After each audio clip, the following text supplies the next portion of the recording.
इस्लाम ने हमेशा से किसी एक कौम को तरजीह नहीं दी है,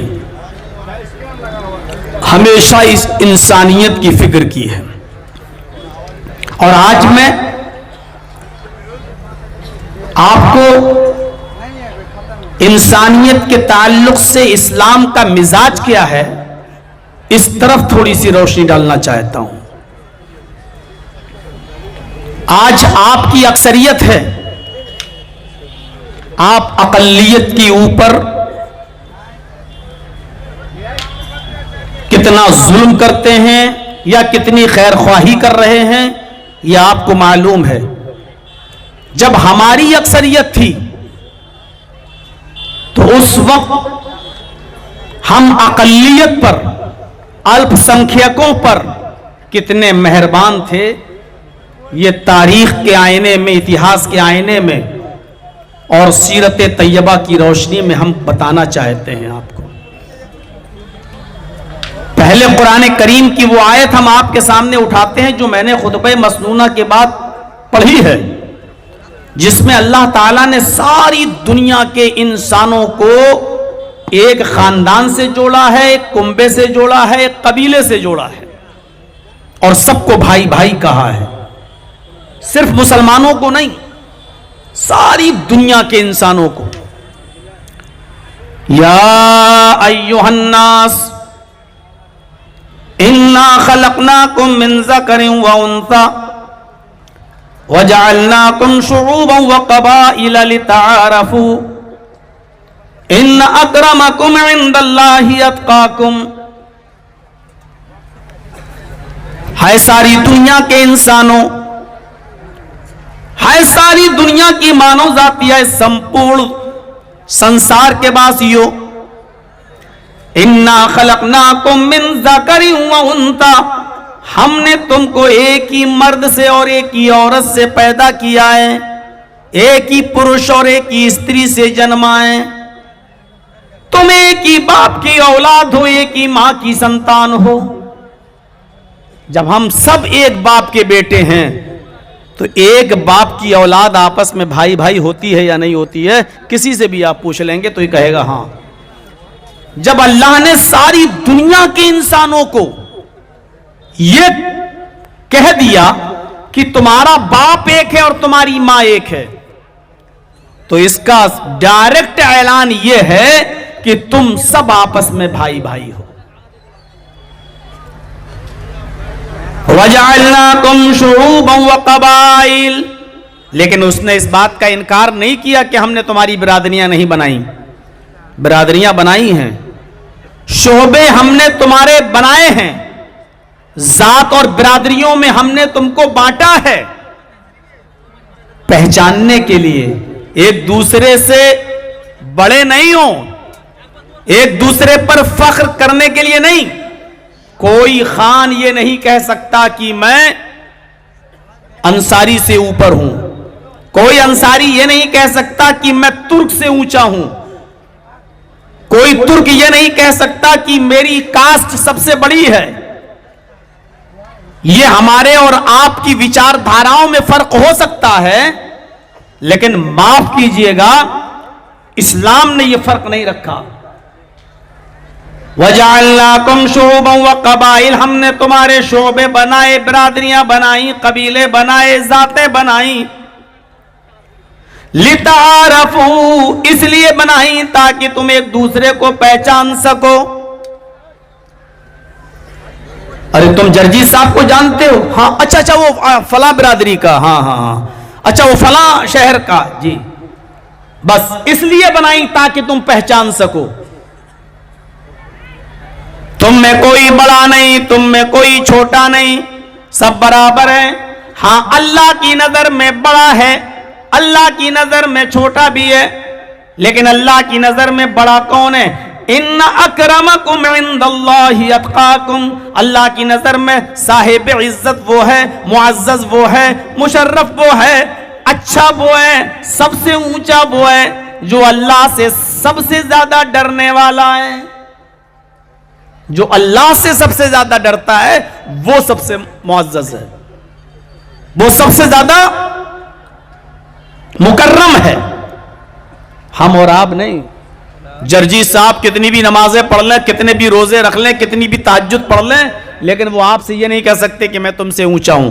वो किसी शराबी और जुआरी से भी ये नहीं कह सकते कि मैं तुमसे ऊंचा हूं, मैं तहज्जुद पढ़ता हूं। नहीं कह सकता हूं। ये अल्लाह बेहतर जानता है, क्योंकि बहुत से लोगों के सामने तो अल्लाह वाले होते हैं, एक टाइम की नमाज नहीं छूटती, लेकिन अंधेरे में उनके गुनाहों के बारे में सिर्फ अल्लाह जानता है। रात ही रात सुरंग बना रहे थे और दिन में रोजा रखते थे और नमाजें पढ़ते थे।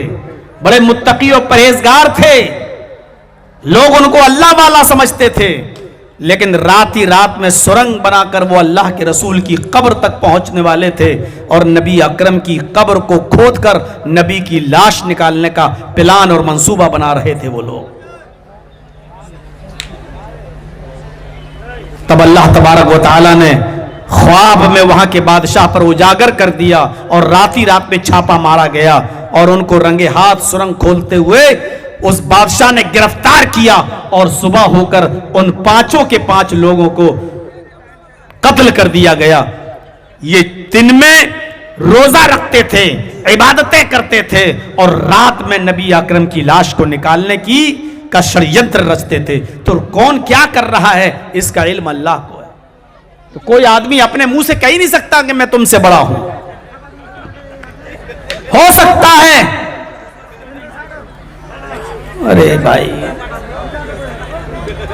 अब तो लिमिट क्रॉस कर रहे हैं आप लोग। तो इंसानियत का ये दर्स हमें क्या सिखाता है कि सारी दुनिया के लोगों को अल्लाह रब्बुल आलमीन ने एक बाप की और एक मां की संतान करार दिया है। और कुरान की वो आयत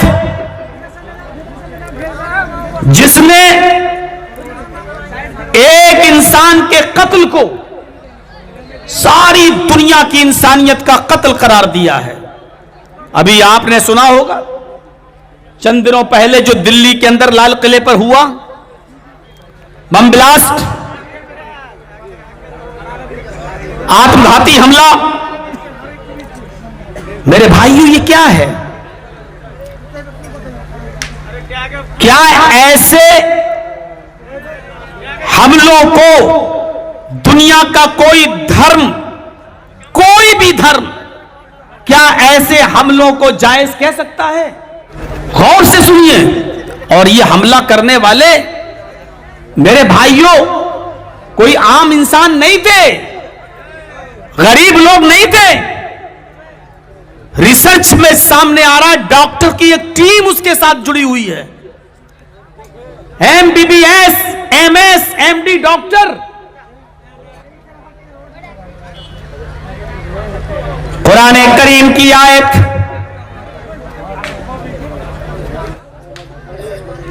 गौर कीजिए, क्या इन लोगों के सामने कुरान की आयत नहीं आई? मन कतल नफ्सन बिगैरि नफ्सिन औ फसादिन फकअन्नमा कतल अन्नास जमीआ। जिसने किसी एक इंसान को, एक नफ्स वाहिद को कत्ल किया, एक इंसान को, हिंदू मुस्लिम की कैद नहीं, एक मनुष्य को, एक इंसान को कत्ल किया बिना किसी गलती के, बिना फसाद के, अगर उसको बेकसूर मार डाला, कुरान कहता है उसने एक इंसान को नहीं मारा, फकअन्नमा कतल अन्नास जमीआ, उसने पूरी दुनिया की इंसानियत को कत्ल कर डाला, उसने पूरी दुनिया की मानवता का मर्डर कर डाला। पूरी दुनिया की इंसानियत का कत्ल, एक इंसान का कत्ल, पूरी दुनिया की इंसानियत का कत्ल। अब आप बताइए इस आयत के होते हुए कौन किसी का कत्ल कर सकता है? यह है इस्लाम। आप हजरत उमर फारूक रजी अल्लाह तआला अन्हु का जब जमाना था, जब वो खलीफा थे और पूरी रियाया उनके अंडर में थी, यहां तक के यहूदी और ईसाई भी उनके अंडर में थे। तो जानते हो अल्पसंख्यकों के साथ उन्होंने क्या बर्ताव किया, अकलियत के साथ उनका क्या बर्ताव था। आज हम अपने समाज में नजर डालें कि अल्पसंख्यकों के साथ क्या यह सुलूक हो रहा है। हीरा एक शहर है, हीरा मुल्क शाम का एक शहर है जिसका नाम हीरा, आज भी वो शहर मौजूद है सीरिया में, उस शहर का नाम है हीरा। उस हीरा शहर के अंदर एक मुसलमान ने एक यहूदी को कत्ल कर दिया, एक यहूदी को कत्ल कर दिया। अल्लामा ज़ेलई रहमतुल्लाह अलैह इस वाक़े को नस्बुर राया में नकल करते हैं अपनी मशहूर किताब में। हजरत उमर फारूक के जमाने में मुल्क शाम के शहर हीरा में रहने वाले एक मुसलमान ने एक यहूदी को कत्ल कर दिया। नाम याद रखिएगा, मुसलमान कत्ल करने वाला था और जिसको कत्ल किया गया वो यहूदी था। एक मुसलमान ने एक यहूदी को कत्ल कर दिया। बात आई गई हो गई, मक्खन वक्खन लगाकर मामले को सॉल्व कर लिया गया। लेकिन मदीने में बैठे हुए हजरत उमर फारूक के कानों में यह आवाज गई, किसी ने बताया कि मुल्क शाम में अकलियत का एक आदमी मारा गया, अल्पसंख्यक समाज का एक आदमी कत्ल कर दिया गया और बहुसंख्यक ने यानी मुसलमानों में से एक मुसलमान ने उस यहूदी को कत्ल किया। पूछा गया फिर मुल्क शाम के अमीर क्या कर रहे हैं, वहां के गवर्नर ने उस मुसलमान को सजा क्यों नहीं दी। हजरत उमर फारूक ने वाली हीरा को लेटर लिखा, हजरत उमर फारूक ने वाली हीरा को लेटर लिखा। हीरा के जो वाली थे गवर्नर, उनको खत लिखा कि फौरन उस मुसलमान को अरेस्ट कर लिया जाए, उस मुसलमान को जिसने कत्ल किया यहूदी का उसको गिरफ्तार कर लिया जाए।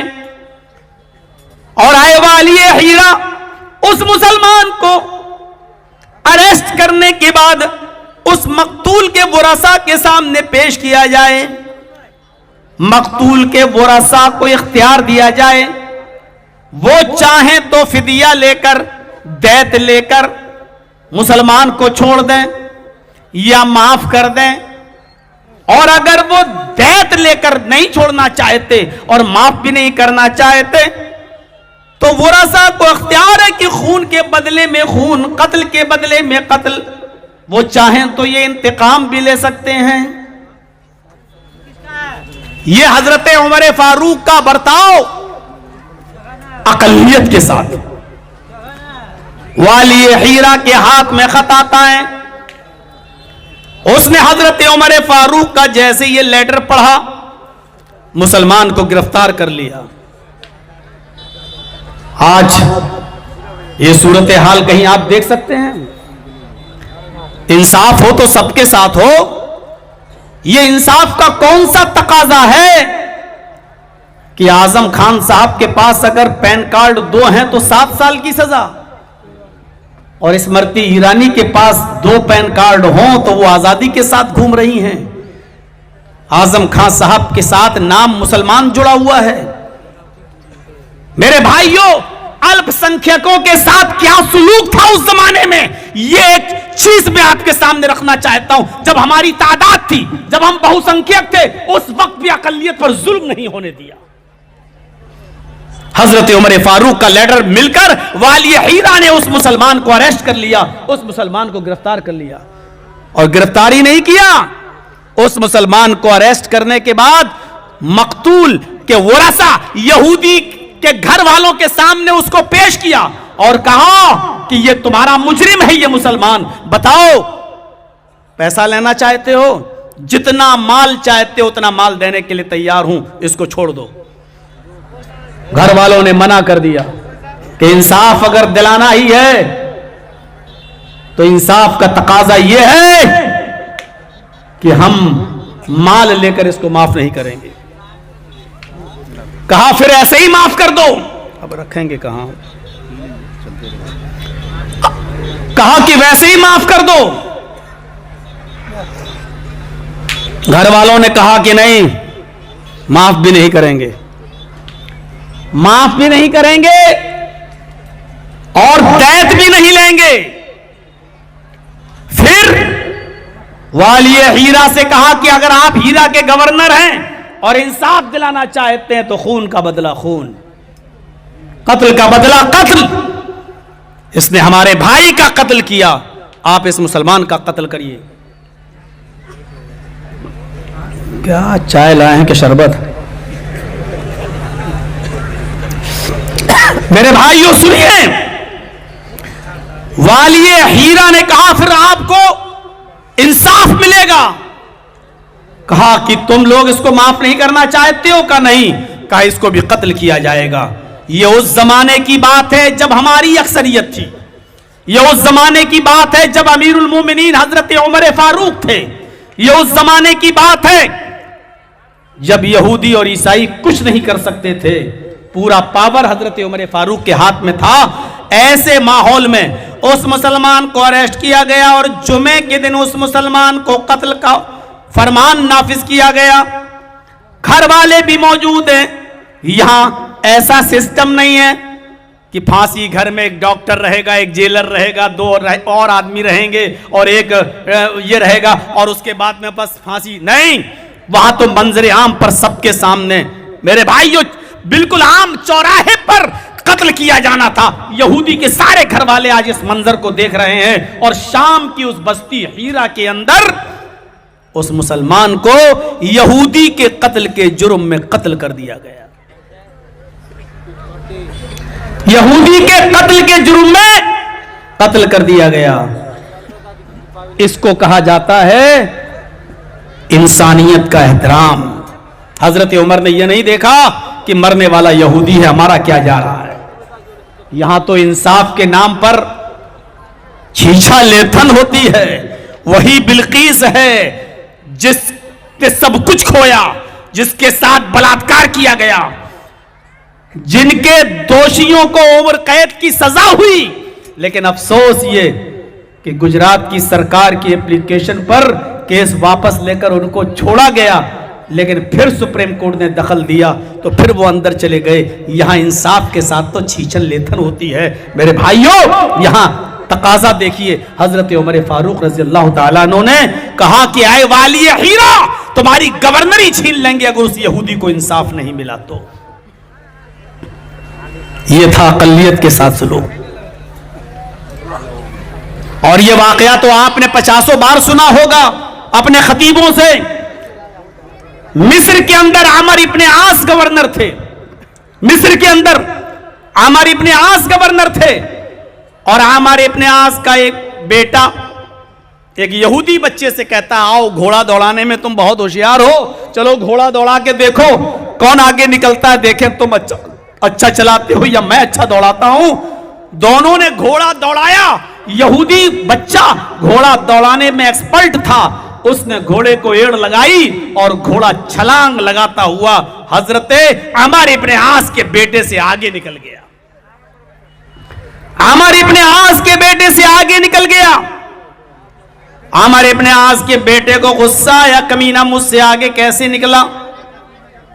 वो अपने घोड़े से उतरता है अमर इब्ने आस का बेटा, और उसने वो एक कोड़ा लिया और उसने यहूदी लड़के के कोड़ा मार दिया।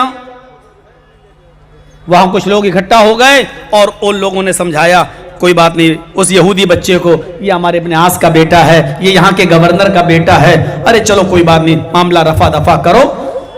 जैसे आज हमारे और आपके समाज में होता है ना कि अगर कोई कार और कोई ई रिक्शा या कोई बैटरी वाला या कोई गरीब आदमी का रिक्शा टकरा जाए और गलती कार वाले की हो तो बड़ा आदमी देखकर गांव के लोग, अरे भाई जा जाओ कोई बात नहीं, अरे चलो धोखे से हो गया, ये हो गया, हो गया। जबकि गलती अमीर की है, गरीब की नहीं।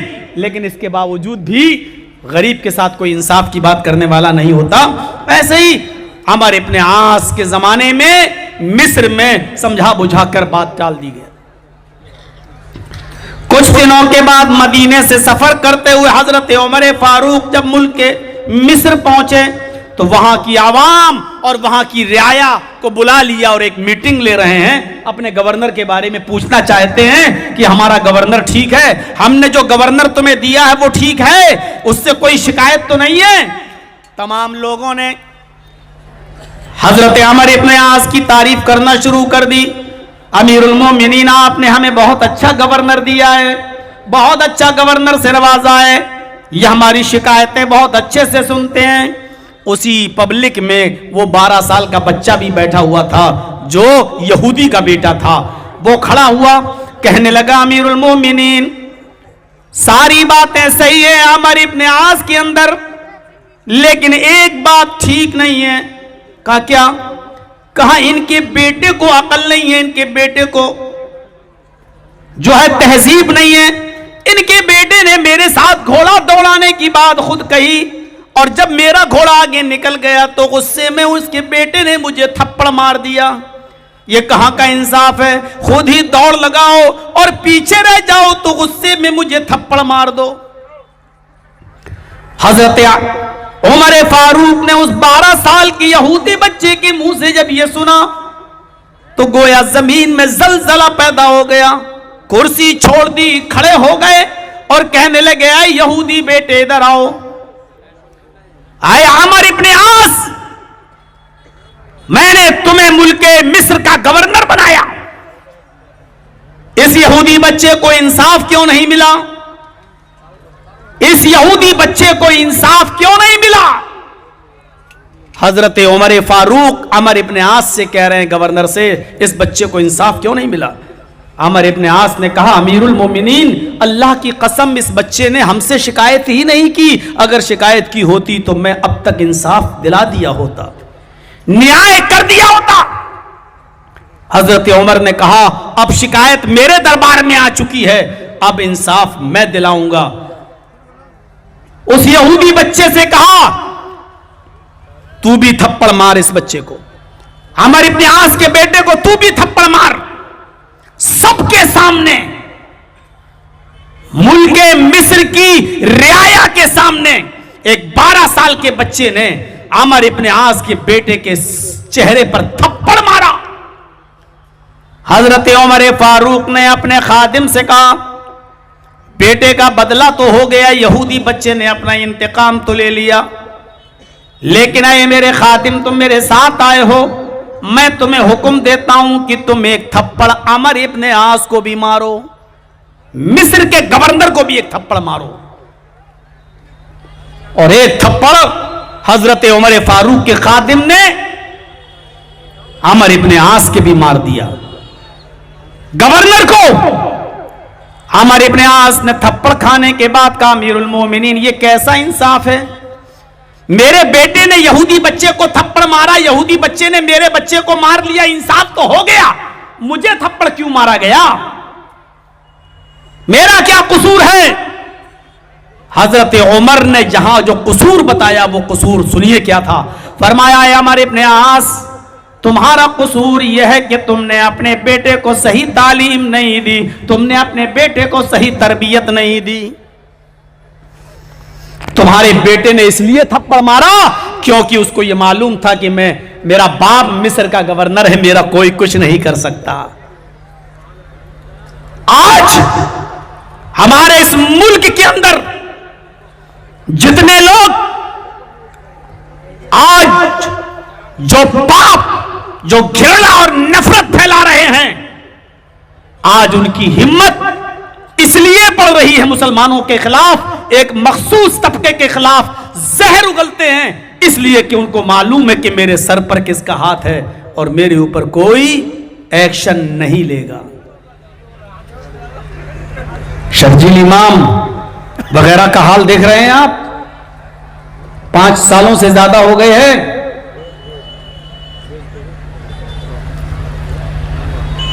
जिन धाराओं में बंद हैं उन धाराओं में इतनी सजा भी नहीं है जितने दिनों से वो बंद हैं,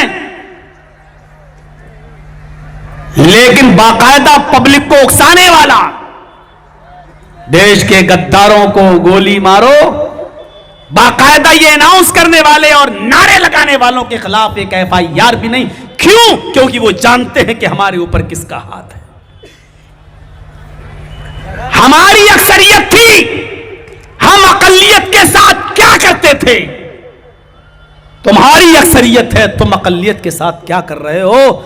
मापदंड देखो दोनों। अमर इब्ने आस, तेरे बेटे को हिम्मत इसलिए हुई थप्पड़ मारने की क्योंकि वो जानता था कि मैं गवर्नर का बेटा हूं, मेरा कोई कुछ नहीं कर पाएगा। ये थप्पड़ तुझे याद दिलाता रहेगा और अपने बेटों को और अपनी औलाद को तुम अच्छी तरबियत दोगे। ये अकलियत के साथ सुलूक था। ये तो जान की बात रही, उनके माल की भी हिफाजत होती थी, उनके माल की भी हिफाजत होती थी। एक बस्ती से हजरत उमर फारूक के सिपाही गुजर रहे हैं, रास्ते में खेत पड़ता है, उनको चक्कर लगाकर बहुत लंबा रास्ता तय करना पड़ रहा था।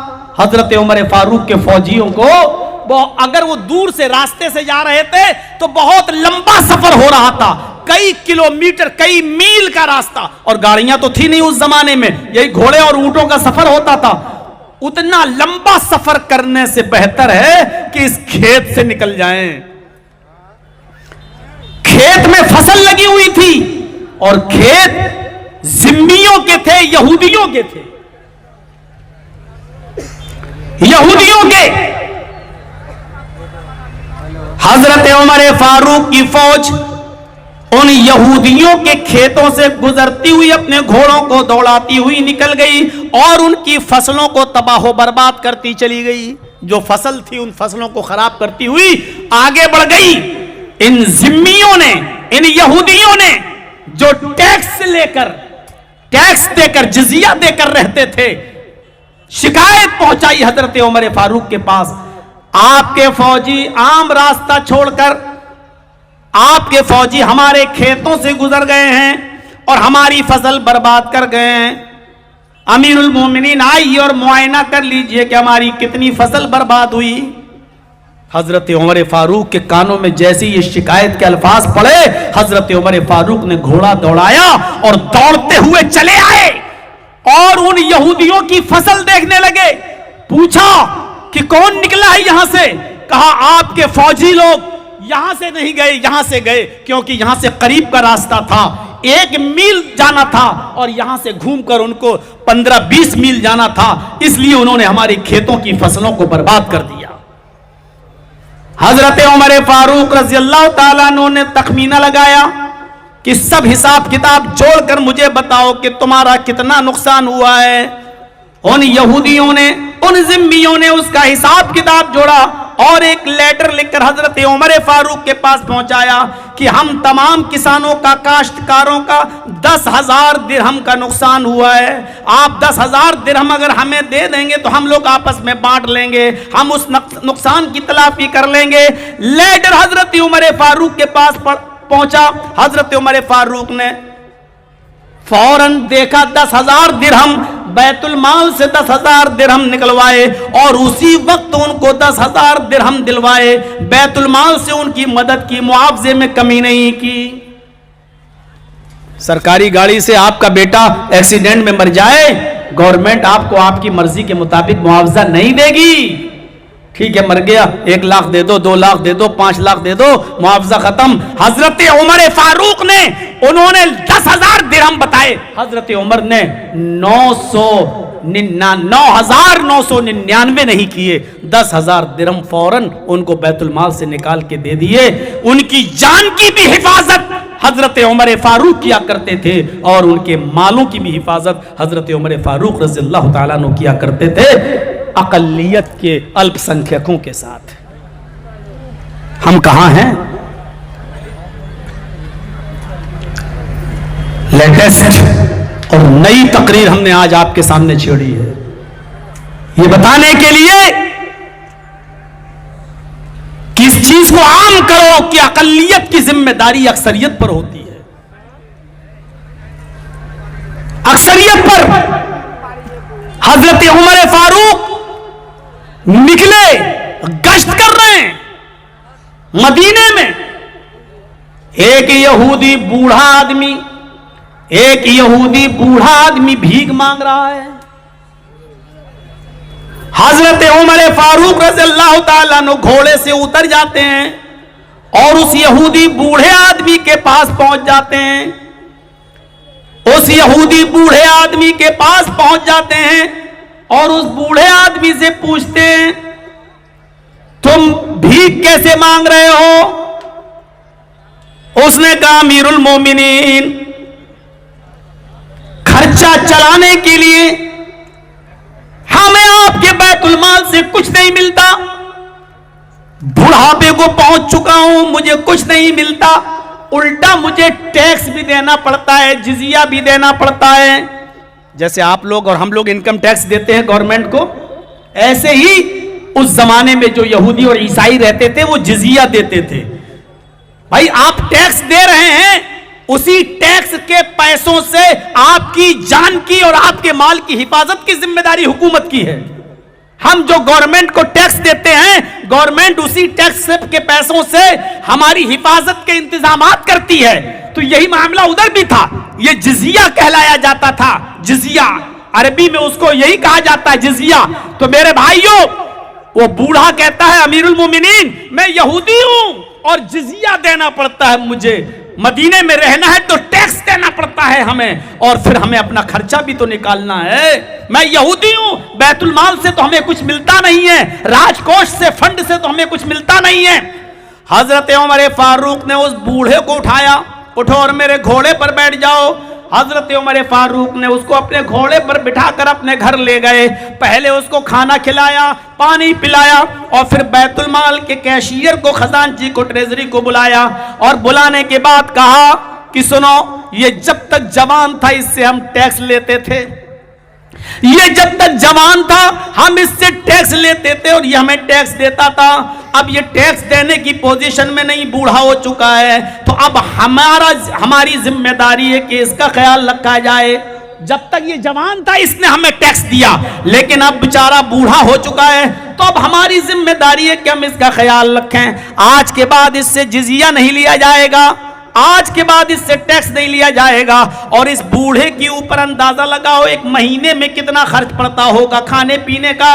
इस बूढ़े के घर में पूरे महीने का राशन पहुंचाना ये बैतुल माल के कैशियर की जिम्मेदारी है। ये बूढ़ा भीख नहीं मांगेगा, आज के बाद बैतुल माल से इसको राशन मिलेगा, खाना पानी बैतुल माल से दिया जाएगा।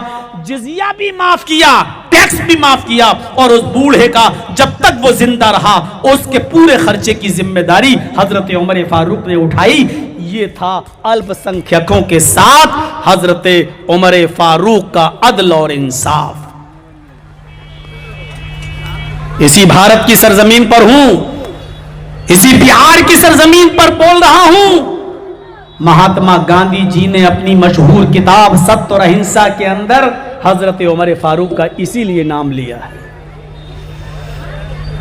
महात्मा गांधी जी ने कहा है, अगर देश में अमन, सुकून और शांति देना चाहते हो तो हजरत उमर फारूक जैसा न्याय, हजरत उमर फारूक जैसा इंसाफ इस देश के अंदर कायम करना होगा, तभी इस देश में अमन और शांति और सुकून फैल सकता है। महात्मा गांधी जी ने नाम भी लिया तो हजरत उमर फारूक का नाम लिया। नहीं देखते थे कि कौन क्या है। सिपाही है एक हजरत उमर फारूक का, और एक यहूदी के बाग में घुस गया, गार्डन में, उसको भूख लगी थी, अंगूर तोड़ के खाने लगा, अंगूर तोड़ के खाने लगा। उस जिम्मी ने, उस यहूदी ने हजरत उमर से कहा कि आपका एक सिपाही मेरे बाग में मेरी परमिशन के बगैर घुस गया और उसने मेरे बाग से अंगूर तोड़े और खाने लगा। हजरत उमर उस यहूदी की शिकायत पर फौरन दौड़ते हुए आए और बाग में घुस गए। क्या देखते हैं कि वाकई उनका सिपाही उस बाग से अंगूर तोड़ के खा रहा था, रंगे हाथ भी पकड़ लिया। हजरत उमर ने कहा, क्या इस बाग के मालिक से तुमने परमिशन ली? उस सिपाही ने कहा नहीं। फिर तुम अंदर कैसे घुस गए? कहा अमीरुल मोमिनीन ये मेरी गलती है, मैं क्यों घुस गया, लेकिन एक बात आपको मैं बता देता हूं। कहा बताइए, सफाई पेश करने का पूरा हक दिया, बोलो क्यों घुसे हो? कहा अमीरुल मोमिनीन मेरी ड्यूटी आपने यहां लगाई है, मैं यहां ड्यूटी कर रहा हूं, आसपास कहीं कोई होटल नहीं, कोई खाने की चीज नहीं, और मेरी तनख्वाह इतनी कम है कि मेरी जेब में एक पैसा भी नहीं। मुझे शदीद भूख लगी थी, मुझे बहुत तेज भूख लग रही थी, मेरे पास और कोई रास्ता नहीं था, इसलिए मैं इस बाग में घुस गया।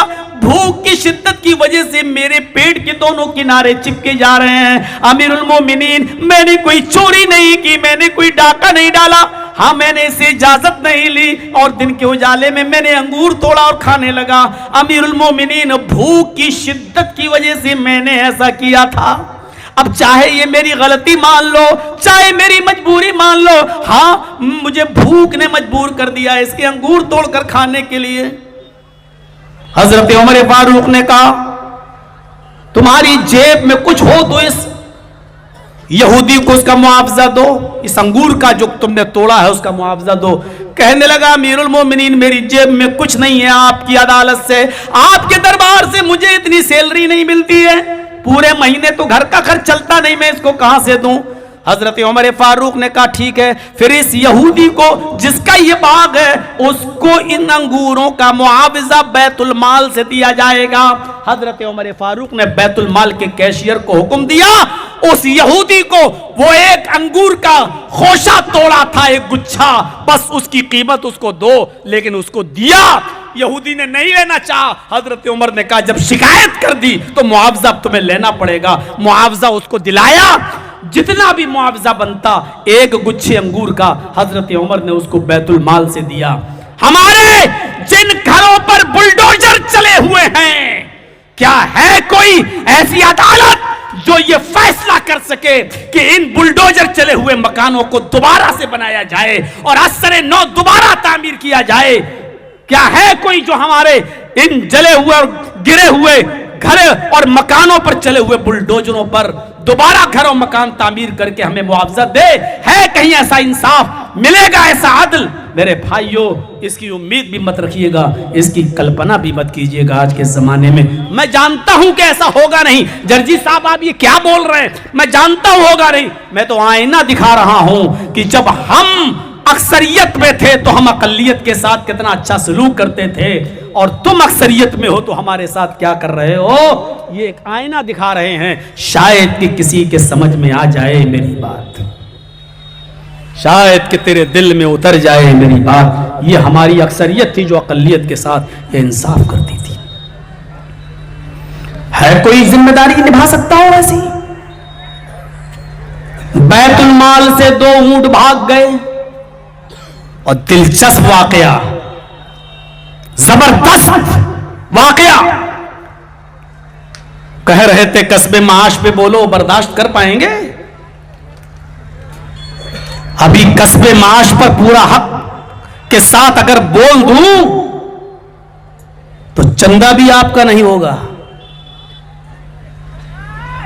और अगर शरायत बयान कर दूं माले हलाल के तो आप किसी मस्जिद में नमाज पढ़ने के लायक भी नहीं रह जाएंगे। आपके गांव में जो मस्जिद बनी है आपने ताउन लिया है सबसे ना, चंदा करके बनाया है, क्या सबका हलाल पैसा लगा है? क्या किसी का हराम का पैसा नहीं होगा? जब 10 रुपए में खरीदा हुआ कुर्ता 9 रुपए हलाल के और 1 रुपया हराम का उसमें मिला दिया, 9 रुपया आपने रिक्शा चलाकर हलाल की कमाई कमाया, और 10 रुपए का कुर्ता मिला, 10 रुपए की लुंगी मिली बाजार में, 1 रुपया आपके पास हराम का था, वो मिलाकर 9 हलाल के और 1 हराम का 10 रुपए में लुंगी खरीद ली। जब तक वो लुंगी आपके जिस्म पर रहेगी आपकी एक इबादत, एक नमाज कबूल नहीं होगी, जब तक वो कुर्ता रहेगा हमारे जिस्म पर। तो मेरे भाइयों जब तक वो हराम कमाई उस मस्जिद में लगी रहेगी, उसका 1 रुपया भी लगा रहेगा, तो उस मस्जिद में हमारी नमाज कैसे हो जाएगी?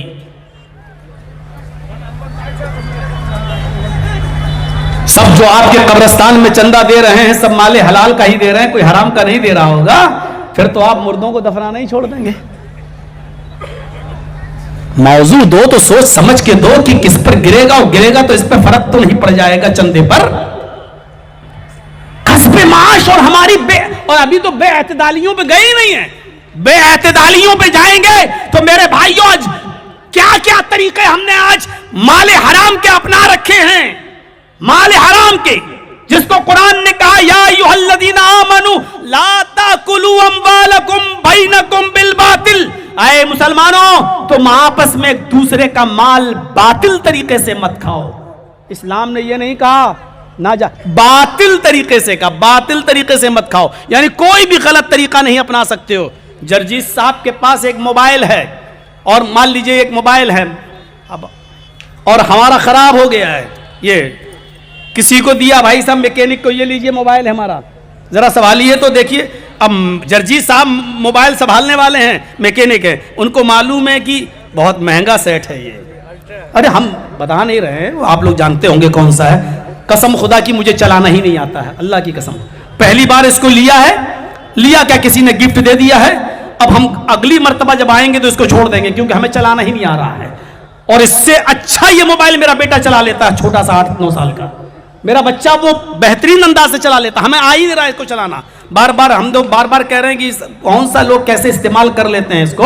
तो अब हमने, जर्जी साहब ने देखा बड़ा महंगा मोबाइल है, हाँ साहब, और मालूम है 1000 रुपए में संभल जाएगा, इसमें एक चीज डाल देंगे 1000 रुपए में ये बन जाएगा। जर्जी साहब ने कहा नहीं साहब, इसमें तो ये चीज खराब हो गई है, कम से कम 15,000 रुपए पड़ेंगे। अब 15,000 से तुम सौदा करते हुए आओगे 10,000 पे तो आओगे। 1000 में सही हो रहा है, 15,000 मांगे, और वो भी कसमें खा खा कर, अल्लाह की कसम तुम्हारे लिए इतना है भाई, हमारे लिए नहीं, तुम्हारे लिए इतनी रियायत है, वरना 20,000 लग रहा। मामला बनते बनते 10,000 पर डन हो गया कि ठीक है। आपने 10,000 ले लिया, 1,000 का सामान डाल के आपने उसको दे दिया। आप समझ रहे हैं कि हमने मेहनत की है, यह तरीका भी माले हराम कमाने का है, क्योंकि आपने उसको धोखे में रखा। आपने कहा, आप उससे अगर यह कहते कि सामान तो 1,000 का पड़ेगा, लेकिन मैं आपसे 15,000 लूंगा, कोई गलत नहीं था।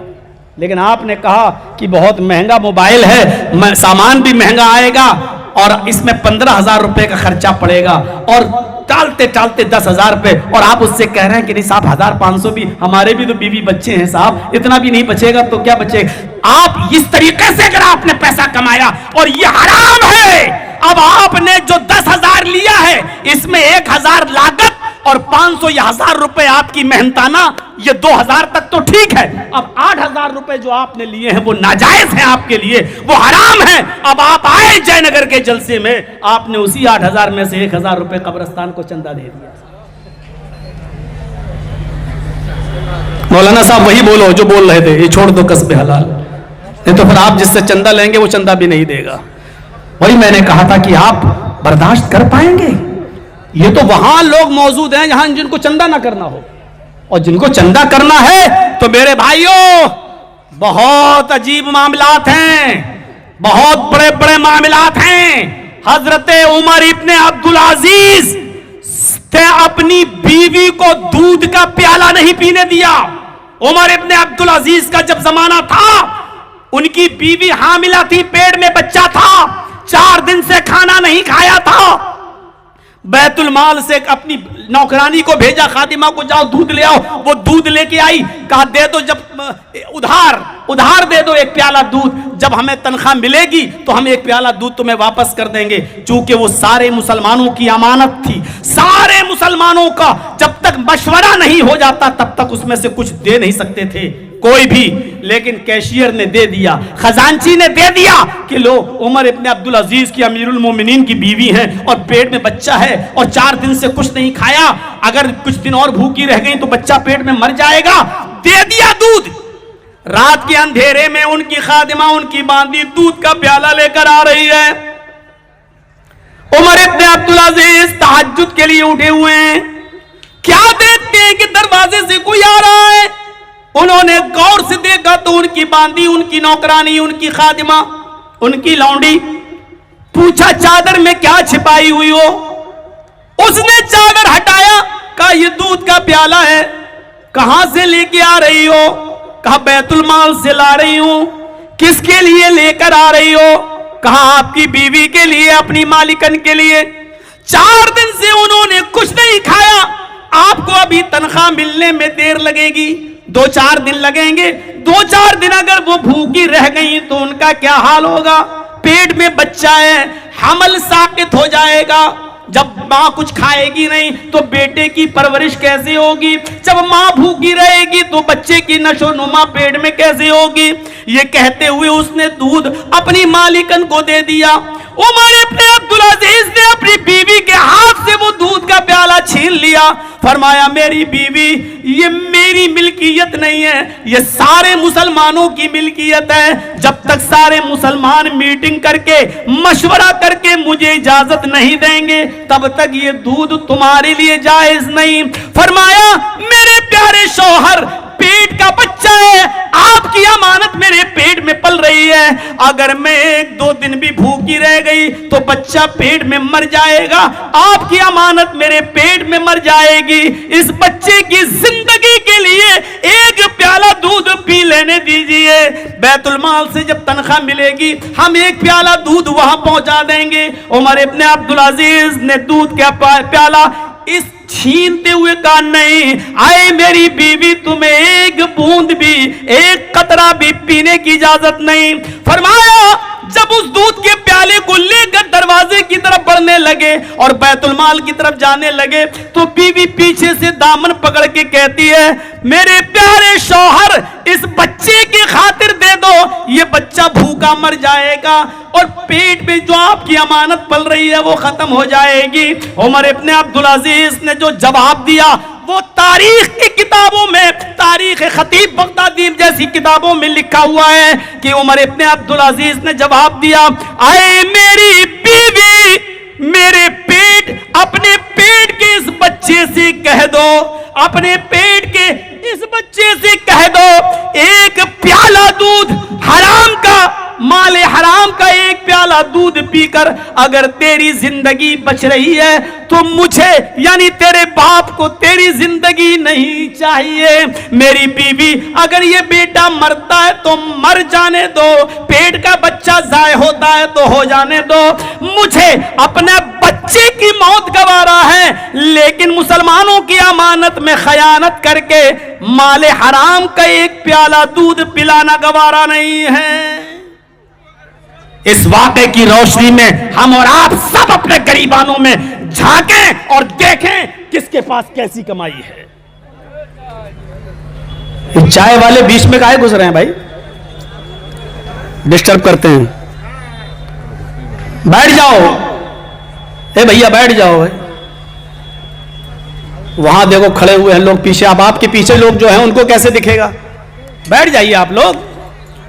ये था, और माफ करिएगा मौजू आपका दिया हुआ है, हम नहीं चाहते थे कि इस पर बोलें, अब जहन में था तो कह दिया। यह था उमर इब्न अब्दुल अजीज का तकवा, अपनी बीवी को दूध का प्याला नहीं पीने दिया। और अल्लाह ताला ने इस तकवे की बरकत से उनके पेट के बच्चे को जिंदा रखा। और ऐसा कौन होगा? यही अमीरुल मोमिनीन है, यही अमीरुल मोमिनीन उमर इब्न अब्दुल अजीज। कल ईद है, सुन रहे हैं, कल ईद, आज चांद हो चुका है। बीवी कह रही है, मेरे शौहर, कल आप कौन से कपड़े पहनकर नमाज पढ़ाने जाएंगे? अमीरुल मोमिनीन कौन से कपड़े पहनकर नमाज पढ़ाने जाएंगे? कहा कि बीवी कोई धुला हुआ कपड़ा होगा। कहा नया कपड़ा नहीं है। कहा कोई बात नहीं। शौहर ने बीवी से पूछा, बीवी तुम कौन सा कपड़ा पहनोगी? कहने लगी, मैं भी धुला हुआ कपड़ा पहन लूंगी, नया कपड़ा मेरे पास भी नहीं है। फिर बीवी ने कहा, मेरे शौहर, प्यार से, मेरे शौहर, हम पुराने पहन लेंगे कपड़े, आप पुराने पहन लेंगे कपड़े, लेकिन हमारा एक बच्चा है, कम से कम उसके लिए तो नए कपड़े का इंतजाम कर दो। कल पड़ोस के बच्चे नए कपड़े पहनकर ईदगाह जाएंगे, हमारा बच्चा पुराने कपड़े पहनकर जाएगा। वो जिद कर चुका है, मुझे नए कपड़े चाहिए, मैं अपने बच्चे के लिए नए कपड़े का इंतजाम कैसे करूं? उमर इब्न अब्दुल अजीज ने कहा, मेरी बीवी, बैतुल माल से तनख्वाह मिलने में अभी 3-4 दिन बाकी हैं, मैं कैसे नए कपड़े का इंतजाम करूं? मैं भी चाहता हूं कि मेरा बच्चा नया कपड़ा पहने, लेकिन मैं कहां से लाऊं? बीवी ने कहा एक मशवरा मैं देता हूं, एक मशवरा मैं देती हूं। कहा क्या? कहा ऐसा करिए, अभी किसी कासिद को, किसी दूत को भेजिए और बैतुलमाल के कैशियर से कह दीजिए 1 महीने की तनख्वाह हमें एडवांस दे दो, जो तुम्हें अगले महीने देना है 3-4, वो 1 महीने की तनख्वाह मुझे एडवांस दे दो, अगले महीने काट लेना, अगले महीने मत देना, 1 महीने की तनख्वाह एडवांस ले लो। अरे 4-5 दिन ही तो रह गए हैं महीना होने में, आप 4-5 दिन पहले ले लो, उसके बाद मत लेना। उमर इब्ने अब्दुल अजीज ने कहा बीवी मशवरा तो तुम ठीक ही दे रही हो, जो तनख्वाह मुझे 5 दिन के बाद मिलनी है वो हम आज ही ले लेते हैं, 5 दिन के बाद नहीं लेंगे। उमर इब्ने अब्दुल अजीज ने लेटर लिखा और एक कासिद को, एक दूत को भेजा जिसने बैतुलमाल के खजांची के नाम लेटर लिखा हुआ था, मेरी तनख्वाह 5 दिन पहले मुझे एडवांस दे दो, मेरे बच्चे के पास नए कपड़े नहीं है, कल ईद का दिन है, ईद का खर्चा है, इसलिए मैं 5 दिन पहले तनख्वाह मांग रहा हूं, तुम 5 दिन बाद जो तनख्वाह देने वाले हो वो मत देना, वो आज ही दे दीजिए।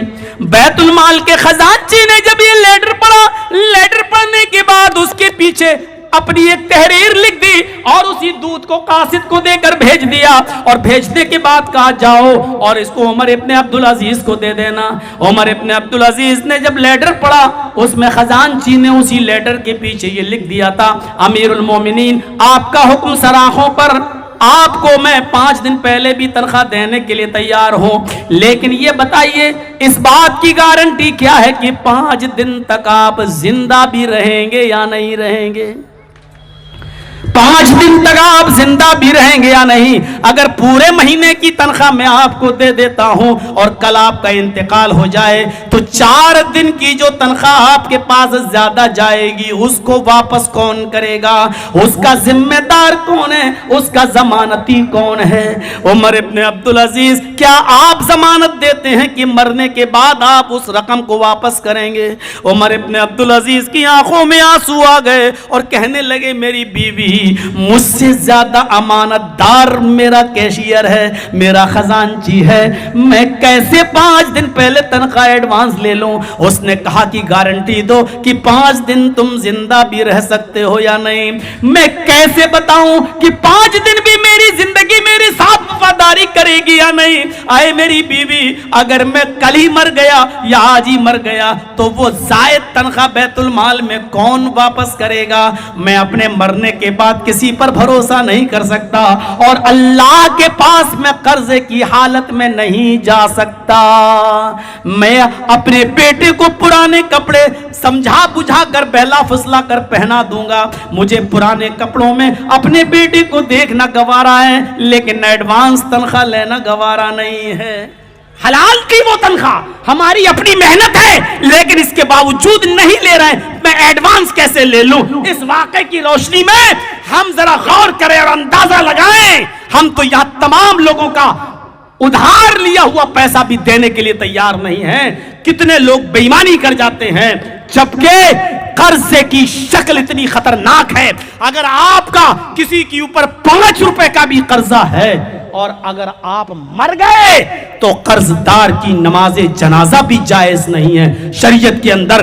जब तक उस कर्जदार के लिए जनाजे के फील्ड में जनाजे की नमाज के वक्त उसका भाई या उसका बेटा या उसका रिश्तेदार खड़े होकर नमाज जनाजा से पहले ये नहीं कहेगा कि हाँ मैं अपने भाई का इतना इतना रुपए का कर्जा अदा मैं कर दूंगा, तब तक उसकी नमाज जनाजा जायज नहीं है। हमारे यहाँ तो रस्म है, मर गया मौलवी साहब खड़े हो गए पढ़ा दिया, किसी की भी नमाज जनाजा उस वक्त तक अल्लाह के रसूल नहीं पढ़ाते थे जब तक ये पूछ नहीं लेते थे कि मरने वाला किसी का कर्जदार तो नहीं है। अगर कोई कहता था मेरा कर्जा है तो जब तक कोई उसके घर का आदमी तैयार नहीं होता था कि मैं इसका कर्जा अदा कर दूंगा, तब तक अल्लाह के रसूल जनाजे की नमाज नहीं पढ़ाते थे। कर्जदार जन्नत में नहीं जाएगा, कितना ही बड़ा इबादत गुजार हो, कितना बड़ा नमाजी हो, कितना बड़ा रोजेदार हो, कितना बड़ा तहज्जुद गुजार हो, अगर वो कर्जदार है और कर्जा लिया है और कर्जा देने की नीयत नहीं रखता निकलता है, बेईमानी करने का इरादा है उसका, ऐसे शख्स की कोई नमाज, कोई इबादत कबूल नहीं है और मरने के बाद उसको जन्नत का की खुशबू भी नहीं मिलेगी। मेरे प्यारे साथियों, कर्जे की शक्ल बहुत खराब है। ये उमर इब्न अब्दुल अजीज का तकवा था। हम कहां हैं? हम सोचें हम क्या कमा रहे हैं, हमारे कस्ब माश कैसा है, हमारी रोजी कैसी है। हजरत अबू बकर सिद्दीक ने एक खजूर खा लिया था, बस एक खजूर, वो भी अपने गुलाम का लाया हुआ। गुलाम की कमाई मालिक के लिए जायज है। लाया खजूर, दे दिया हजरत अबू बकर ने खा लिया। कहा, रोजाना पूछते थे आज क्या मेहनत करके लाए हो, और आज नहीं पूछा। हजरत अबू बकर ने कहा, रोजाना पूछता था, तुम मेहनत बताते थे, मेहनत की कमाई थी, मैं खा लेता था, आज भी कुछ करके ही आए होगे, मेहनत करके। कहने लगा, हाय अबू बकर, आज ही मैंने मेहनत नहीं की थी। फिर कैसे मिला? ये खजूर कहां से लाए? कहा, कुछ दिनों पहले मैंने अपने दोस्त की बीवी का पेट देखकर कहा था कि भाभी को लड़का होगा। वो कहने लगा, तुम्हें कैसे मालूम? मैंने कहा, अरे मैं बहुत पहुंचा हुआ हूं, मैं पेट देख के बता देता हूं कि लड़की है कि लड़का। और आज उसको लड़का ही हुआ। मैंने तो ऐसी ही धूल में लाठी मारी थी, मैंने तो ऐसे ही कह दिया था, और देखिए मेरा तीर निशाने पे लग गया, उसको लड़का हो गया। वो मुझे बहुत पहुंचा हुआ समझने लगा। वो खुशी में खजूर लेकर आया और उसने मुझे दे दिया, मैं लेके चला आया। कहा कि मां के पेट में क्या है ये तो अल्लाह ही जानता है, लड़का है या लड़की इसका इल्म तो सिर्फ अल्लाह को है, तुझे कैसे मालूम? कहा, मुझे मालूम ही नहीं था, मैंने तो अंधेरे में तीर मारा था। कहा, इसका मतलब यह है कि तूने, उसने इसी खुशी में लाके तुझे दिया, ये तो सरासर हराम है। कहा, हराम है तो आपने क्यों खा लिया? हम तो काफिर, हम तो खा लिए, हमारा कोई मामला नहीं है। हम, आपको पूछना चाहिए था ना पहले, अब खा चुके। एक खजूर, वो भी धोखे में, और धोखा माफ है, भूल चूक माफ है। इन्नल्लाह यरफउ अन हाज़िल उम्मह अल खता वन निसियान, भूल चूक को अल्लाह ने उम्मत से उठा लिया है। अगर कोई भूल कर 5 रकातें पढ़ ले जोहर की और उसको पता ही न चले तो माफ है, या 3 ही पढ़ जाए धोखे से, उसको याद ही ना हो, माफ है, हो गई उसकी नमाज। भूल चूक माफ है, धोखे से खा लिया माफ है। लेकिन इसके बावजूद हजरत अबू बकर सिद्दीक ने कहा, जी बिल मां, पानी लाओ। अपने गुलाम से पानी मंगाया, पानी का पूरा गिलास पी लिया और फिर आ करके उंगली डाल के खजूर को थूका, पानी कह किया, उल्टी की, वॉमिटिंग की, थोड़ा सा खजूर बाहर निकला, फिर पानी पिया, फिर उंगली डाली, फिर कह किया, फिर थोड़ी सी खजूर बाहर निकली। उस वक्त तक पानी पीते रहे जब तक, और कह करते रहे जब तक यकीन नहीं हो गया कि सारा खजूर निकल गया होगा। जब यकीन हो गया कि सारा खजूर निकल गया होगा, तब कहा, अब सुकून मिला, जाकर जितना खाया था वो मैंने निकाल लिया है। जो हराम का एक लुकमा खाता है, अल्लाह के नबी फरमाते हैं उसके दिल पर स्याह नुक्ता बिठा दिया जाता है। नुक्ता, जैसे आप फाउंटेन पेन से, निब वाले पेन से लिखेंगे एक ऐसे, तो वहां स्याही लग जाएगी, वो नुक्ता अल्लाह ताला उसके दिल पे बिठा देता है। अगर वो तौबा करता है तो नुक्ता मिट जाता है, अगर वो तौबा नहीं करता है तो वो नुक्ता फैलते फैलते फैलते फैलते पूरे दिल को काला कर देता है। और जब इंसान का पूरा दिल काला हो जाता है तो फिर उसको परवाह नहीं होती कि ये दौलत मेरे पास कहां से आ रही है, हलाल की है या हराम की। अब आप अंदाजा लगाइए, हलाल और हराम। आज जो लोग परवाह नहीं करते, आने दो पैसा जहां से भी आ रहा है, हलाल का हो या हराम का, आने दो, समझ लो कि उनके दिल पूरे के पूरे स्याह हो चुके हैं और काले हो चुके हैं। क्योंकि जिनका दिल स्याह हो जाता है फिर उसको परवाह नहीं रहती। और माले हराम, हराम जगह जाएगा भी। अच्छा एक बात बताइए, आपके यहां जब इलेक्शन होता है, आपके यहां क्या पूरे हिंदुस्तान में होता है, तो कैंडिडेट जीतता तो एक ही है ना, खड़े हो जाते हैं 10-10, 12-12, 15-15, और सब लोग महंगे महंगे टिकट खरीदते हैं। कभी कभी तो टिकट 1-1 करोड़ 2-2 करोड़ तक पहुंच जाता है। और जाहिर है कि कोई 10 लाख में, कोई 20 लाख में, कोई 50 लाख में, कोई 1 करोड़ में टिकट खरीदता, सभी ने खरीदे, जीता तो एक कैंडिडेट और सब हार गए। तो सब हार गए तो उनका पैसा भी तो डूब गया ना। माले हराम जैसा कमाओगे खर्च भी अल्लाह ताला उसी तरीके से करा देगा। वो मिटता भी उसी तरीके से है, वो बर्बाद भी उसी तरीके से होता है, बर्बाद भी उसी तरीके से होता है। इसलिए शरीयत से सीखो। तो फिर मैं थोड़ा सा घूमकर फिर वहीं आ रहा हूं। देखिए बात मेरी कहां से कट गई थी, ये कस्बे माश पर आ गया मैं। 2 ऊंट बैतुल माल से गायब हो गए, ये वाकया मैं बयान कर रहा था और यहां से मैं टर्न हो गया था कस्बे माश पर। 2 ऊंट बैतुल माल से, हजरत उमर फारूक के जमाने में हजरत उमर उसके अमीरुल मोमिनीन थे, 2 ऊंट गायब हो गए। आज आप अमानतों का कितना ख्याल रखते हैं, हर मुसलमान गौर करे। हजरत उमर फारूक के जमाने में 2 ऊंट बैतुल माल से गायब हो गए, भाग रहे हैं, रस्सी तोड़ के भाग गए। हजरत उमर को पता चला कि 2 ऊंट बैतुल माल से भाग गए। हजरत उमर सख्त गर्मी में, चिलचिलाती हुई धूप में उन ऊंटों के पीछे पीछे दौड़ रहे हैं मदीने में। 2 ऊंट भी गायब। आज करोड़ों रुपया लोग लेके भाग गए हैं। माल्या जैसे लोग, न उनको लाने की कोशिश, न उनको वापस बुलाने की कोशिश, न उस पैसे को देने की कोशिश। गौर करो, 2 ऊंट। अंकल जी बैठ जाओ, कहां उठ रहे हैं, बाप दृष्टि करेंगे। अब क्या करेंगे, अब तो चाची भी सो गई होंगी, क्या करेंगे घर जाके। मेरे भाइयों गौर से सुनिए, 2 ऊंट और हजरत उमर भाग रहे हैं उन ऊंटों के पीछे पीछे, और 2 मंजिल मकान है। सुनिए, बड़ा दिलचस्प वाकया मैं सुना रहा हूं आपको। सामने 2 मंजिल का बेहतरीन खूबसूरत मकान, उस मकान के ऊपर, छत के ऊपर हजरत उस्मान खड़े हैं। हजरत उस्मान पैसे वाले आदमी अपने 2 मंजिला मकान पर खड़े हुए ऊंटों के पीछे भागने वाले आदमी को देख रहे हैं। पहचान नहीं पाए कि ये कौन है, पहचान नहीं पा रहे ये कौन है। कहा कि इतनी गर्मी में ये कौन आदमी दौड़ रहा है, पैरों में चप्पल भी नहीं है, सख्त गर्मी, चिलचिलाती हुई धूप, जमीन गर्म, और इस गर्म जमीन में नंगे पैर ये दौड़ रहा है, ये कौन आदमी है? कोई काम करना था तो साए में करता, थोड़ा शाम हो जाने देता, सूरज ढल जाने देता, तब निकलता घर से। हजरत उमर भागते भागते उस बिल्डिंग के पास आए, उस घर के पास आए, तो हजरत उस्मान ने पहचान लिया, अरे ये तो अमीरुल मोमिनीन है, ये तो हजरत उमर फारूक है। आवाज दी, अमीरुल मोमिनीन इधर आइए, इतनी गर्मी में कहां भाग रहे हैं आप? हजरत उमर ने ऊपर देखा, उस्मान से कहा, उस्मान ये ऊंट भाग रहे हैं, ये ऊंट बैतुल माल के हैं, इनको पकड़ना मेरी जिम्मेदारी है। हजरत उस्मान कहते हैं, अमीरुल मोमिनीन आप घर पे आ जाइए, मैं अपने नौकरों को, अपने गुलामों को इन ऊंटों के पीछे लगा देता हूं, वो इन ऊंटों को पकड़ेंगे और बैतुल माल में जमा कर देंगे। आप हमारे घर पे आइए, सस्ता लीजिए और ठंडा पानी पी लीजिए, इतनी सख्त गर्मी में आप निकले हैं। उमर का जवाब देखो, उमर का जवाब, आए उस्मान, घर का साया तुम्हें मुबारक हो, पानी तुम्हें मुबारक हो, खादिम मैं हूं, अमीरुल मोमिनीन मैं हूं। अगर ये ऊंट गायब हो गए तो कयामत के दिन सवाल मुझसे होगा, तुमसे नहीं होगा। अगर आज ये ऊंट गायब हो गए तो कल कयामत के दिन मैं इन ऊंटों, अल्लाह को क्या जवाब दूंगा? बैतुल माल के ऊंटों की जिम्मेदारी मेरे ऊपर है।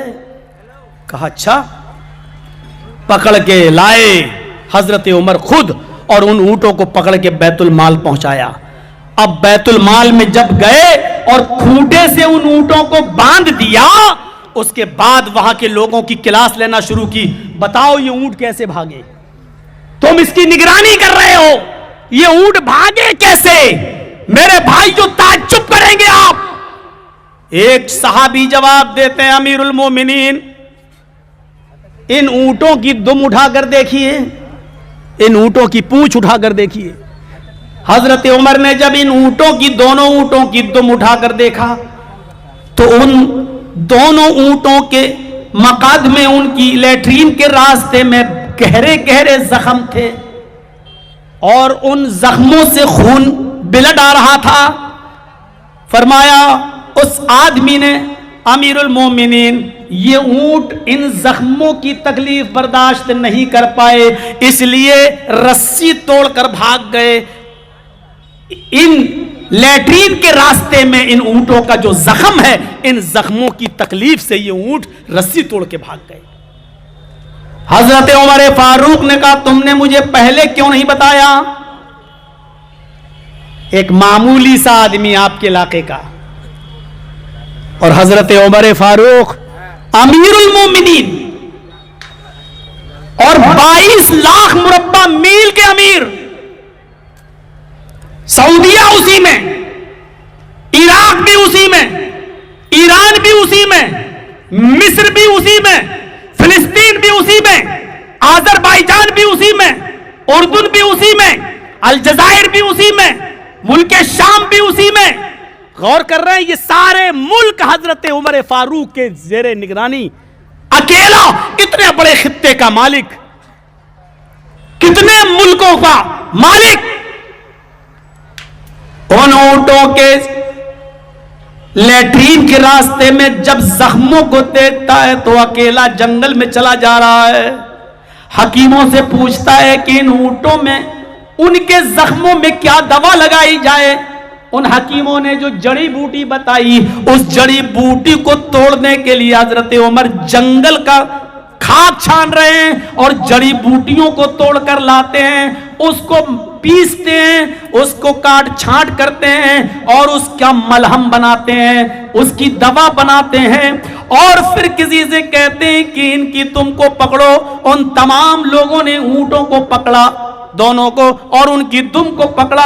हजरत उमर फारूक ने, उस जमाने में तो ग्लव्स भी नहीं चला करते थे, हजरत उमर फारूक ने अपने हाथों में मलहम लिया, वो जड़ी बूटियां ली और उन ऊंटों के मकद में, उनके सुरीन में, उनके लैट्रीन के रास्ते में उस मलहम को लगाया, उस दवा को अपने हाथ से लगा रहे हैं। और जब दोनों ऊंटों को मलहम लगा दिया, उनको बैंडेड कर दिया, पट्टी वगैरह बांध दी, जो इलाज करना था वो कर दिया, अपने हाथों से उनके जख्म भर दिए।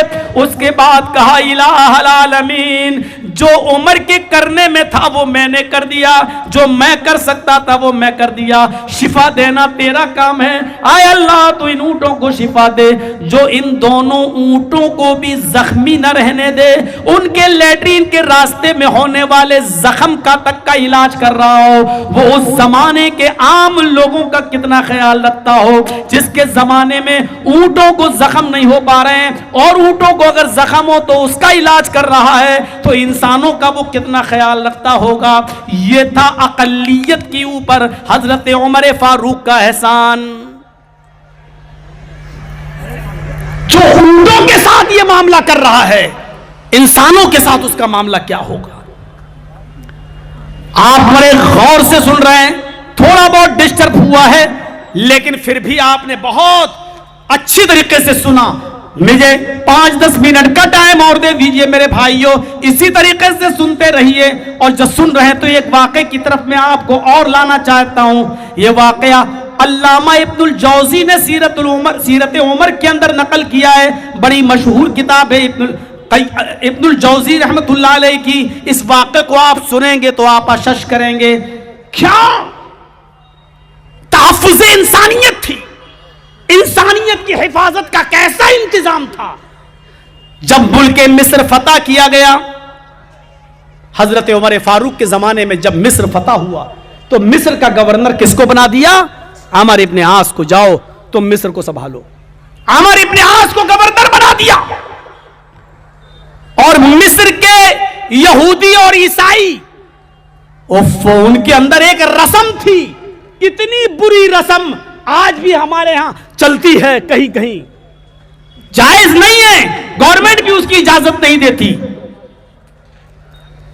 मैं जिन दिनों में जेल में था, तो मेरे साथ जिस बैरिक में मैं रहता था, वहां एक आदमी, एक बंदी, एक कैदी ऐसा भी था जिसको उम्र कैद की सजा थी, आजीवन कारावास।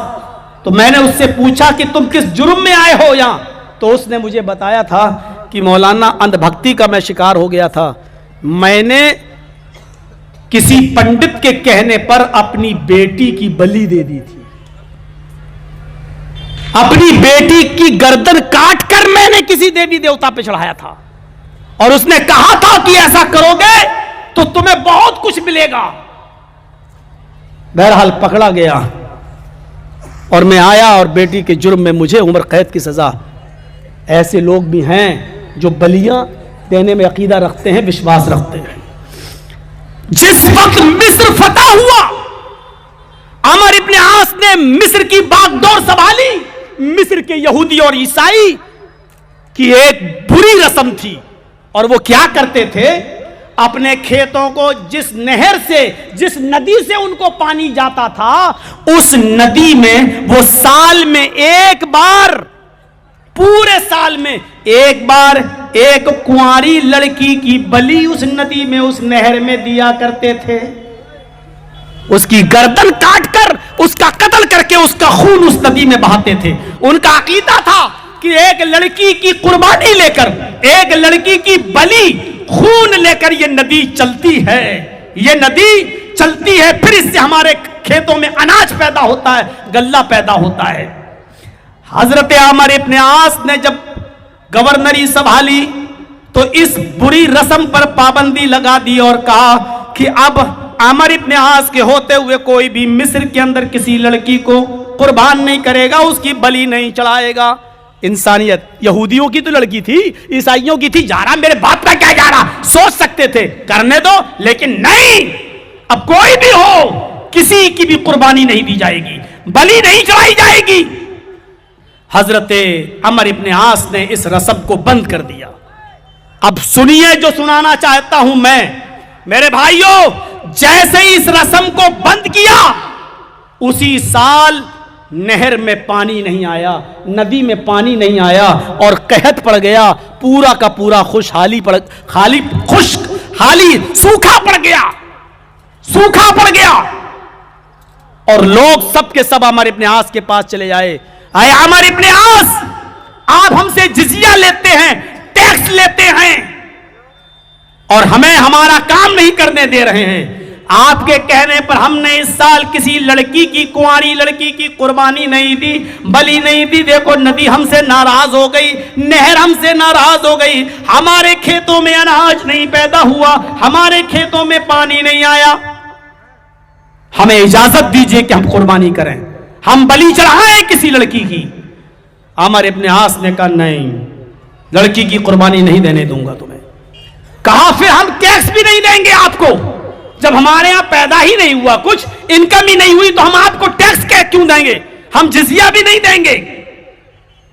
और अगर आप हमें जिजिया न देने की शक्ल में अपने मुल्क से निकाले तो हम निकल जाएंगे।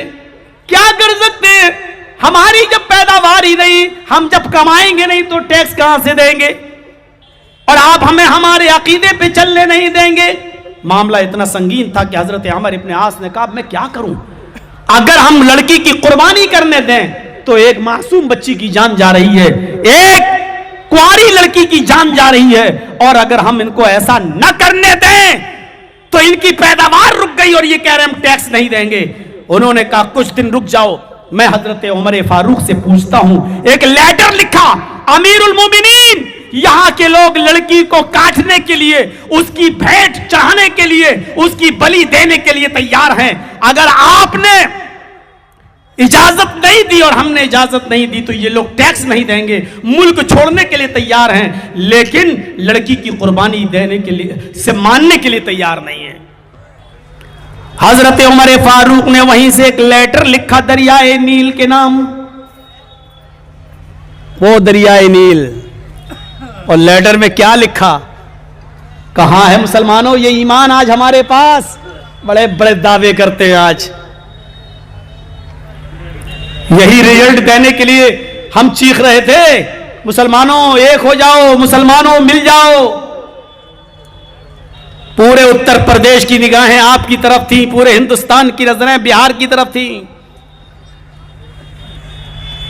और आपके रिजल्ट ने बता दिया कि जर्जी साहब अभी उत्तर प्रदेश के अंदर भी वही रिजल्ट आने वाला है जो बिहार में आया है। अभी तुम्हारे मदरसों पर बुलडोजर चलेगा, अभी तुम्हें मस्जिदों में तकरीरें नहीं करने दिया जाएगा। आज पूरे उत्तर प्रदेश के अंदर ऐसी किसी फील्ड में आप तकरीरें नहीं कर सकते हो। जिस फील्ड में आप तकरीरें कर रहे हैं ना, और रात के ये 2 बज चुके हैं, इस वक्त भी आप तकरीर कर रहे हैं, ऐसी फील्ड के अंदर पूरे उत्तर प्रदेश में आपको जलसा नहीं करने दिया जाएगा। जर्जीस साहब जिस मस्जिद के मुतवल्ली हैं, हम जिस मस्जिद के सेक्रेटरी हैं, उस मस्जिद के अंदर भी अगर इशा के बाद हमें तकरीर करना है, अपनी मस्जिद में भी तकरीर करने के लिए हमें परमिशन लेना पड़ेगी पहले डीएम से और एसएसपी से, और एलआईओ रिपोर्ट दे देगी मौलाना जर्जीस साहब की तकरीर भड़काऊ होती है, इसलिए इशा के बाद इनको भी तकरीर करने की इजाजत नहीं। उत्तर प्रदेश के ये हालात हैं। हम जिस मस्जिद के सेक्रेटरी हैं, उस मस्जिद के अंदर भी इशा की नमाज के बाद उस मस्जिद के सेक्रेटरी को भी मस्जिद में भी तकरीर करने की परमिशन नहीं। ये हालात हैं। अरे भाइयों, इन हालात से निपटना था, लेकिन अब तो सारी उम्मीदें ही टूट चुकी हैं, खत्म हो चुकी हैं सारी उम्मीदें। सुनिए हजरत उमर फारूक ने क्या लिखा। आए अमर इब्ने आस, मैं ये लेटर तुम्हें भेज रहा हूं, पूरे मुल्क मिस्र से लोगों को ले जाकर दरियाए नील के पास खड़ा कर दो और उस दरियाए नील में जाकर इस लेटर को डाल दो। सूखा हुआ दरिया। उमर फारूक का वो लेटर जैसे अमर इब्ने आस के पास आता है, अमर इब्ने आस ने मुनादी करा दी, ऐलान करा दिया, दरियाए नील में पानी आएगा और पानी तुम्हारे खेतों में जाएगा। आओ दरियाए नील के पास सब जमा हो जाओ। सारे यहूदी ईसाई सब दरियाए नील के पास जमा हो गए।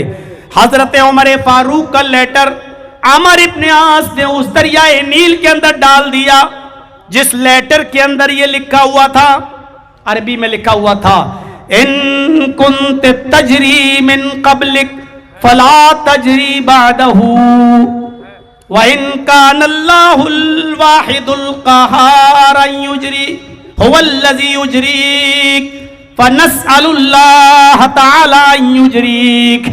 ये हजरत उमर ने उस लेटर पे लिखा था। क्या लिखा था? आए दरियाए नील, इन कुंते तजरी मिन क़ब्लिक, अगर तू आज से पहले अपने हुक्म से चलती थी, अपनी मर्जी से चलती थी, तेरे अंदर पानी तेरी मर्जी से आता था, फला तजरी बादहू, तो आज के बाद तू कभी पानी मत देना। अगर तू अपनी मर्जी से चलती है, अपनी मर्जी से तेरे अंदर पानी आता है, अपनी मर्जी से जारी होती है, फला तजरी बादहू, तो आज के बाद तू जारी मत होना। उमर को तेरे पानी की कोई जरूरत नहीं है, आज के बाद तू पूरी जिंदगी के लिए सूख जाना, कभी पानी मत देना। और आए दरियाए नील, व इन कानल्लाहुल वाहिदुल क़हार हुवल्लज़ी युजरीक, और अगर तेरे ऊपर अल्लाह जो अकेला है, कहार जो जबरदस्त है, अगर तू उसके हुक्म से जारी होती है, उसके हुक्म से पानी देती है, उसके हुक्म से तेरे अंदर पानी आता है, तो हम तुझसे नहीं, फनस्अलुल्लाह तआला अन युजरीक, तो हम अल्लाह ही से दुआ करेंगे कि वो तुझे जारी कर दे। अगर तू अल्लाह के हुक्म से जारी होती है, तो हम अल्लाह से दुआ करेंगे कि वो तुझे जारी कर दे। अगर तू अपनी मर्जी से चलती है, तो तेरे पानी की जरूरत नहीं है, और अल्लाह के हुक्म से जारी होती है, तो अल्लाह मुझे पानी देगा। बस ये लेटर डाला, अल्लाह की कसम ऐसा पानी उस दरियाए नील में आया कि तारीख ने, मुअर्रिख ने लिखा है, इब्नुल जौजी ने सीरत उमर में लिखा है कि पानी लेबिल से 16 गज ऊपर पहुंच गया। पानी अपनी लेबिल से 16 गज ऊपर पहुंच गया। हजरत उमर को और अमर इब्ने आस को यह दुआ करना पड़ी, आय अल्लाह, मैंने रहमत का पानी मांगा था, जहमत का पानी नहीं। आय अल्लाह, रहमत का पानी चाहिए, ऐसा पानी नहीं जो जहमत वाला हो, जो तकलीफ वाला हो। मेरे भाइयों, उस दिन से दरियाए नील बह रही है, तो आज तक सूखने का नाम नहीं लेती है। हजरत उमर इस तरीके से एक लड़की की जान बचाई, जो हर साल यहूदी लोग एक लड़की की जान देते थे। इस तरीके से इंसानियत की हिफाजत होती थी। यह नहीं देखा जाता था कि मरने वाला हिंदू है या मुसलमान, यहूदी है या ईसाई, हर किसी को बचाया जाता था, हर किसी के जान की हिफाजत होती थी। तो मेरे भाइयों, तहफ़्फ़ुज़ इंसानियत जरूरी है और अक़लियत के साथ अक्सरियत की जिम्मेदारी है कि वो अक़लियत का पूरा पूरा ख्याल रखे। यही चंद बातें बुनियादी तौर पर 1.5 घंटे की तकरीर में मुझे आपके सामने रखना थी, जो मैंने आपके सामने रख दी है। मुझे उम्मीद है अक्ले हलाल, अक्ले माश का मसले को अपने ऊपर नहीं लेंगे। शरीयत का मसला है, उसमें आप भी आ सकते हैं, हम भी आ सकते हैं। बहुत से मसाइल ऐसे हैं? लोन पर मोबाइल लेना कैसा है, लोन पर फ्रिज लेना कैसा है, लोन पर या फाइनेंस कराना कैसा है, मस्जिद में गैर मुस्लिम का पैसा लग सकता है कि नहीं लग सकता है, इसी तरीके से कब्रिस्तान में अगर कोई गैर मुस्लिम पैसा दे तो लग सकता है। ये सारे मसाइल हैं। इन तमाम मसाइल की तरफ हम नहीं जा पाएंगे। बीवी के कान की बाली जरूरत पड़ने पर बेच दिया था और वो मेहर में था। अब बीवी इंतकाल कर गई। वाह साहब। चलिए, तो मेरे भाइयों, अल्लाह ताला से हम दुआ करते हैं। और अभी आप बैठिए। कोई और भी है मेरे बात बोलने वाला? कोई नहीं है? मोबाइल अपने आप सब है, क्योंकि आज हम आप लोगों से इस कब्रिस्तान के लिए कुछ लेंगे अपने हाथ पर। जयनगर वालों, बहुत मोहब्बत की है आपने हमसे, हजारों दुश्मनी के बावजूद आपने हमको भूले नहीं है। 1999 में मेरी पहली तकरीर तीतवारी में हुई थी तौहीद साहब के यहाँ, और आज 2025 चल रहा है। 26 साल से आप हमें बराबर बुला रहे हैं, आप भूले नहीं। इसी मोहब्बत का हवाला देते हुए आज मुझे देखना है कि मेरे कहने पर, मेरे हाथ पर आप इस कब्रिस्तान के लिए क्या देते हैं। मेरे भाइयों, इस मसले का जवाब बहुत आसान है। बीवी के कान की बाली जरूरत पड़ने पर बेच दिया। बीवी की इजाजत से बेचा, होता ही है, जरूरत पड़ गई तो बीवी ने कहा बेच दिया, कोई बात नहीं, आपने बेच दिया, कोई बात नहीं। अब वो कहते हैं कि बीवी का इंतकाल हो गया, तो जितने की वो बाली थी, आप उतना पैसा आप मस्जिद में दे सकते हैं, किसी गरीब को दे सकते हैं, फकीर को दे सकते हैं। और अगर उस औरत ने अपनी मर्जी से आपको इजाजत दे दी थी बेचने की, और ये कोई मुआहदा नहीं हुआ था कि जब मेरे पास होगा तो हम आपको दे देंगे, अगर ये कोई मुआहदा नहीं हुआ था तो आपके ऊपर अब कोई जिम्मेदारी नहीं है। उसने अपनी मर्जी से दे दिया, उसमें वो भी शामिल थी, तो अब आपके ऊपर कोई जिम्मेदारी नहीं। अगर आपकी ये तय था कि जब हमारे पास हो जाएगा तो हम आपकी बाली बनवा देंगे या हम आपको दे देंगे, तो अब वो नहीं है इस दुनिया में, तो उसका सबसे बेहतर हक यह है कि उसको सदका कर दिया जाए। उतनी कीमत को, जितने की वो बाली थी, उस बाली की कीमत को सदका कर दिया जाए, गरीब को दे दिया जाए, मिस्कीन को दे दिया जाए। इसका सवाब इंशाअल्लाह आपकी उस बीवी को भी मिलता रहेगा और वो उसकी हकदार होगी। तो मेरे हाथ पर अब आप देखें क्या देते हैं। ज्यादा से ज्यादा इस कब्रिस्तान के लिए आप हमारे हाथ में ताउन करें। अल्लाह ताला आपको इसका अजर अजीम अता फरमाएगा। अल्लाह से दुआ है कि हमारे अल्लाह जब तक तू हमें जिंदा रखना, इस्लाम पर जिंदा रखना, और जब हमारा खात्मा हो तो ईमान का खात्मा फरमाना। वमा अलैना इल्ला अल बलागुल मुबीन व आखिरु दअवाना अनिल हम्दुलिल्लाहि रब्बिल आलमीन। अस्सलामु अलैकुम व रहमतुल्लाहि व बरकातुहू।